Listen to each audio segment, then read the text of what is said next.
से आए रामकृष्ण मठ और मिशन के पूज्य संतगण, गुजरात के मुख्यमंत्री श्रीमान भूपेंद्र भाई पटेल, इस कार्यक्रम से जुड़े अन्य सभी महानुभाव, देवी और सज्जनों, नमस्कार। गुजरात का बेटा होने के नाते मैं आप सभी का इस कार्यक्रम में स्वागत करता हूं, अभिनंदन करता हूं। मैं मां शारदा, गुरुदेव रामकृष्ण परमहंस और स्वामी विवेकानंद जी को उनके श्री चरणों में प्रणाम करता हूं। आज का ये कार्यक्रम श्रीमद स्वामी प्रेमानंद महाराज जी की जयंती के दिन आयोजित हो रहा है। मैं उनके चरणों में भी प्रणाम करता हूं। साथियों, महान विभूतियों की ऊर्जा कई सदियों तक संसार में सकारात्मक सृजन को विस्तार देती रहती है। इसलिए आज स्वामी प्रेमानंद महाराज की जयंती के दिन हम इतने पवित्र कार्य के साक्षी बन रहे हैं। लेखंबा में नवनिर्मित प्रार्थना सभागृह और साधु निवास का निर्माण ये भारत की संत परंपरा का पोषण करेगा। यहां से सेवा और शिक्षा की एक ऐसी यात्रा शुरू हो रही है जिसका लाभ आने वाली कई पीढ़ियों को मिलेगा। श्री रामकृष्ण देव का मंदिर, गरीब छात्रों के लिए हॉस्टल, वोकेशनल ट्रेनिंग सेंटर, अस्पताल और यात्री निवास, ये कार्य अध्यात्म के प्रसार और मानवता की सेवा के माध्यम बनेंगे। और एक तरह से गुजरात में मुझे दूसरा घर भी मिल गया है। वैसे भी संतों के बीच आध्यात्मिक माहौल में मेरा मन खूब रमता भी है। मैं आप सभी को इस अवसर पर बधाई देता हूं, अपनी शुभकामनाएं अर्पित करता हूं। साथियों, साणंद का ये क्षेत्र, इससे हमारी कितनी ही यादें जुड़ी भी है। इस कार्यक्रम में मेरे कई पुराने मित्र और आध्यात्मिक बंधु भी हैं। आप में से कई साथियों के साथ मैंने यहां जीवन का कितना समय गुजारा है, कितने ही घरों में रहा हूं, कई परिवारों में माताओं बहनों के हाथ का खाना खाया है, उनके सुख दुख में सहभागी रहा हूं। मेरे वो मित्र जानते होंगे,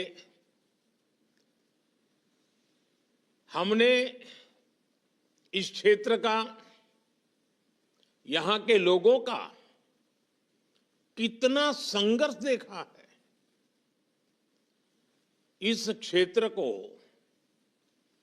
जिस इकोनॉमिक डेवलपमेंट की जरूरत थी, आज वो हम होता हुआ देख रहे हैं। મને જૂની વાતો યાદ છે કે પહેલા બસમાં જવું હોય તો એક સવારે બસ આવે કાંઈક સાંજે બસ આવે એટલે ઘણું કરીને તો હું તો સાયકલમાં જ જવાનું પસંદ કરતો એટલે આ ક્ષેત્રને હું બહુ સારી રીતે ઓળખું છું એના ચપ્પા ચપ્પા જોડે જાણે મારો નાતો રહેલો છે मैं मानता हूं इसमें हमारे प्रयासों और नीतियों के साथ साथ आप संतों के आशीर्वाद की भी बड़ी भूमिका है अब समय बदला है तो समाज की जरूरत भी बदली है अब तो मैं चाहूंगा हमारा ये क्षेत्र इकोनॉमिक डेवलपमेंट के साथ साथ स्पिरिचुअल डेवलपमेंट का भी केंद्र बने क्योंकि संतुलित जीवन के लिए अर्थ के साथ आध्यात्म का होना उतना ही जरूरी है और मुझे खुशी है हमारे संतों और मनीषियों के मार्गदर्शन में साणंद और गुजरात इस दिशा में आगे बढ़ रहा है साथियों किसी वृक्ष के फल की उसके सामर्थ्य की पहचान उसके बीज से होती है रामकृष्ण मठ वो वृक्ष है जिसके बीज में स्वामी विवेकानंद जैसे महान तपस्वी की अनंत ऊर्जा समाहित है इसलिए इसका सतत विस्तार इससे मानवता को मिलने वाली छांव अनंत है असीमित है रामकृष्ण मठ के मूल में जो विचार है उसे जानने के लिए स्वामी विवेकानंद को जानना बहुत जरूरी है इतना ही नहीं उनके विचारों को जीना पड़ता है और जब आप उन विचारों को जीना सीख जाते हैं तो किस तरह एक अलग प्रकाश आपका मार्गदर्शन करता है मैंने स्वयं इसे अनुभव किया है पुराने संत जानते हैं रामकृष्ण मिशन ने रामकृष्ण मिशन के संतों ने और स्वामी विवेकानंद के चिंतन ने कैसे मेरे जीवन को दिशा दी है इसलिए मुझे जब भी अवसर मिलता है मैं अपने इस परिवार के बीच आने का आपसे जुड़ने का प्रयास करता हूं संतों के आशीर्वाद से मैं मिशन से जुड़े कई कार्यों में निमित्त भी बनता रहा हूं 2005 में मुझे वडोदरा के दिलाराम बंगलों को रामकृष्ण मिशन को सौंपने का सौभाग्य मिला था यहां स्वामी विवेकानंद जी ने कुछ समय बिताया था और मेरा सौभाग्य है कि पूज्य स्वामी आत्मस्थानंद जी स्वयं उपस्थित हुए थे क्योंकि मुझे उनकी उंगली पकड़ करके चलना सीखने का मौका मिला था आध्यात्मिक यात्रा में मुझे उनका संबल मिला था और मैंने ये मेरा सौभाग्य था कि बंगलो मैंने उनके हाथों में वो दस्तावेज सौंपे थे उस समय भी मुझे स्वामी आत्मस्थानंद जी का जैसे निरंतर स्नेह मिलता रहा है जीवन के आखिरी पल तक उनका प्यार और आशीर्वाद मेरे जीवन की एक बहुत बड़ी पूंजी है साथियों समय समय पर मुझे मिशन के कार्यक्रमों और आयोजनों का हिस्सा बनने का सौभाग्य मिलता रहा है। आज विश्व भर में रामकृष्ण मिशन के 280 से ज्यादा शाखा केंद्र हैं। भारत में रामकृष्ण भावधारा से जुड़े लगभग 1200 आश्रम केंद्र हैं। ये आश्रम मानव सेवा के संकल्प के अधिष्ठान बनकर काम कर रहे हैं और गुजरात तो बहुत पहले से रामकृष्ण मिशन के सेवा कार्यों का साक्षी रहा है। शायद पिछले कई दशकों में गुजरात में कोई भी संकट आया हो, रामकृष्ण मिशन हमेशा आपको खड़ा हुआ मिलेगा, काम करता हुआ मिलेगा। सारी बातें याद करने जाऊंगा तो बहुत लंबा समय निकल जाएगा, लेकिन आपको याद है सूरत में आई बाढ़ का समय हो, मोरबी में बांध हादसे के बाद की घटनाएं हो, या भुज में भूकंप के बाद जो तबाही के बाद के दिन थे, अकाल का कालखंड हो, अतिवृष्टि का कालखंड हो, जब जब गुजरात में आपदा आई है, रामकृष्ण मिशन से जुड़े लोगों ने आगे बढ़कर पीड़ितों का हाथ थामा है। भूकंप से तबाह हुए 80 से ज्यादा स्कूलों को फिर से बनाने में रामकृष्ण मिशन ने महत्वपूर्ण योगदान दिया था। गुजरात के लोग आज भी उस सेवा को याद करते हैं, उससे प्रेरणा भी लेते हैं। साथियों, स्वामी विवेकानंद जी का गुजरात से एक अलग आत्मीय रिश्ता रहा है। उनकी जीवन यात्रा में गुजरात की बड़ी भूमिका रही है।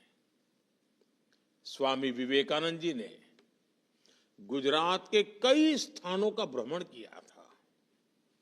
गुजरात में ही स्वामी जी को सबसे पहले शिकागो विश्व धर्म महासभा के बारे में जानकारी मिली थी। यहीं पर उन्होंने कई शास्त्रों का गहन अध्ययन कर वेदांत के प्रचार के लिए अपने आप को तैयार किया था। 1891 के दौरान स्वामी जी पोरबंदर के भोजेश्वर भवन में कई महीने रहे थे। गुजरात सरकार ने ये भवन भी स्मृति मंदिर बनाने के लिए रामकृष्ण मिशन को सुपुर्द किया था। आपको याद होगा, गुजरात सरकार ने स्वामी विवेकानंद की 150वीं जन्म जयंती 2012 से 2014 तक बनाई थी। इसका समापन समारोह गांधीनगर के महात्मा मंदिर में बड़े उत्साहपूर्वक मनाया गया था।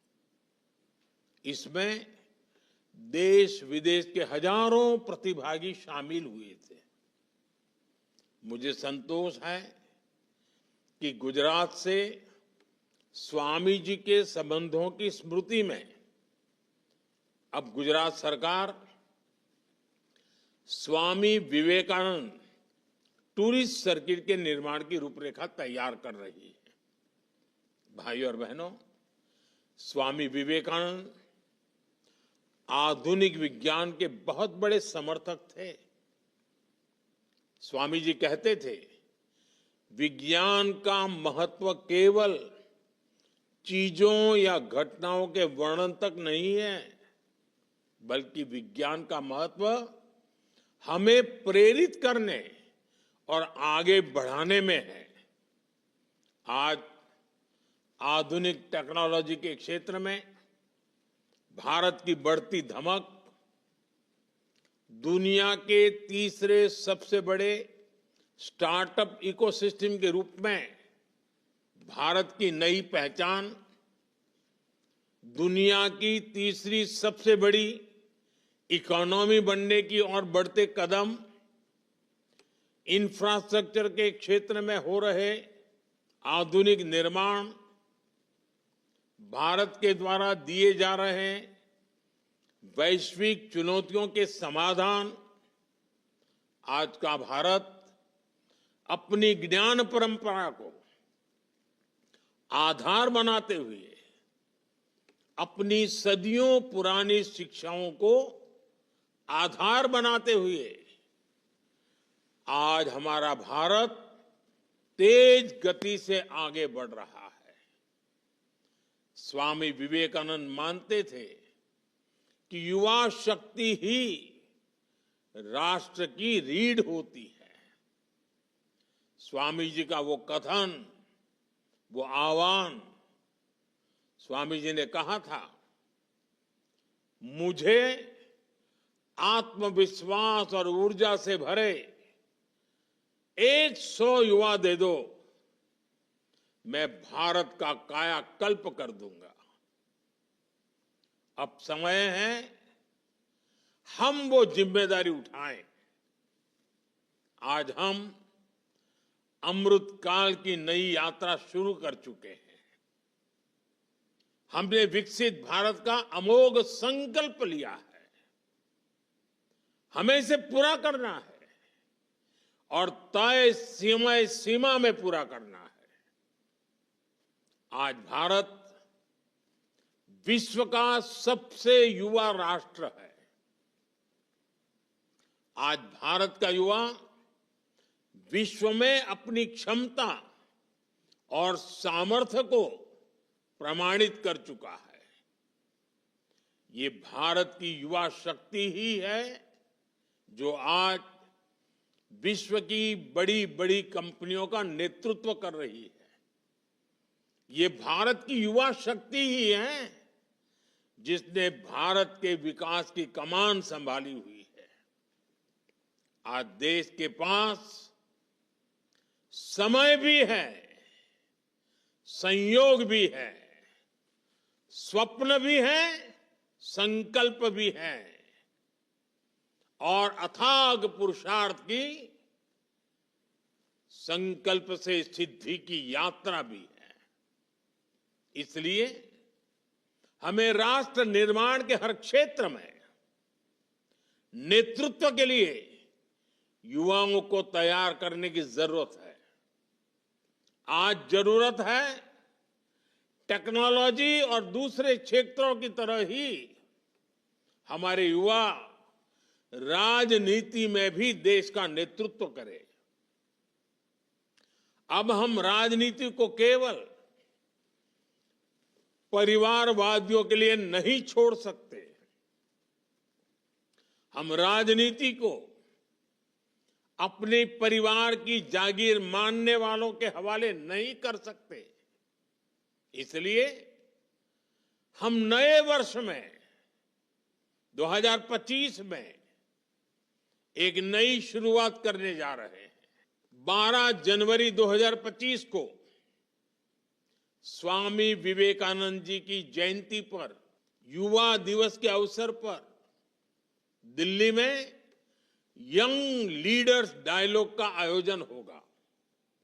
इसमें देश से 2000 चयनित सिलेक्टेड युवाओं को बुलाया जाएगा।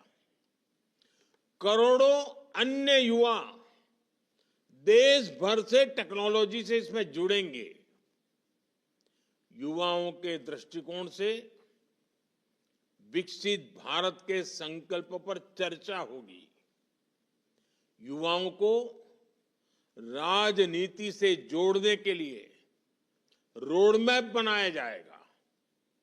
हमारा संकल्प है हम आने वाले समय में 1 लाख प्रतिभाशाली और ऊर्जावान युवाओं को राजनीति में लाएंगे और ये युवा 21वीं सदी के भारत की राजनीति का नया चेहरा बनेंगे। देश का भविष्य बनेंगे। साथियों, आज के इस पावन अवसर पर धरती को बेहतर बनाने वाले दो महत्वपूर्ण विचारों को याद करना भी आवश्यक है। स्पिरिचुअलिटी और सस्टेनेबल डेवलपमेंट। इन दोनों विचारों में सामंजस्य बिठाकर हम एक बेहतर भविष्य का निर्माण कर सकते हैं। स्वामी विवेकानंद आध्यात्मिकता के व्यवहारिक पक्ष पर जोर देते थे। वो ऐसी आध्यात्मिकता चाहते थे जो समाज की जरूरतें पूरी कर सके। वो विचारों की शुद्धि के साथ साथ अपने आसपास स्वच्छता रखने पर भी जोर देते थे। आर्थिक विकास, समाज कल्याण और पर्यावरण संरक्षण के बीच संतुलन बिठाकर सस्टेनेबल डेवलपमेंट का लक्ष्य हासिल किया जा सकता है। स्वामी विवेकानंद जी के विचार इस लक्ष्य तक पहुंचने में हमारा मार्गदर्शन करेंगे। हम जानते हैं स्पिरिचुअलिटी और सस्टेनेबिलिटी दोनों में ही संतुलन का महत्व है। एक मन के अंदर संतुलन पैदा करता है तो दूसरा हमें प्रकृति के साथ संतुलन बिठाना सिखाता है। इसलिए मैं मानता हूं कि रामकृष्ण मिशन जैसे संस्थान हमारे अभियानों को गति देने में महत्वपूर्ण भूमिका निभा सकते हैं। मिशन लाइफ हो, एक पेड़ मां के नाम जैसे अभियान हो, रामकृष्ण मिशन के जरिए इन्हें और विस्तार दिया जा सकता है। साथियों, स्वामी विवेकानंद भारत को सशक्त और आत्मनिर्भर देश के रूप में देखना चाहते थे। उनके स्वप्न को साकार करने की दिशा में देश अब आगे बढ़ चुका है। ये स्वप्न जल्द से जल्द पूरा हो। सशक्त और समर्थ भारत एक बार फिर मानवता को दिशा दे, इसके लिए हर देशवासी को गुरुदेव रामकृष्ण परमहंस और स्वामी विवेकानंद जी के विचारों को आत्मसात करना होगा। इस तरह के कार्यक्रम, संतों के प्रयास इसका बहुत बड़ा माध्यम है। मैं एक बार फिर आज के आयोजन के लिए आपको बधाई देता हूं। सभी पूज्य संतगण को श्रद्धापूर्वक नमन करता हूं और स्वामी विवेकानंद जी के स्वप्न को साकार करने में आज की ये नई शुरुआत नई ऊर्जा बनेगी। इसी एक अपेक्षा के साथ आप सबका बहुत बहुत धन्यवाद।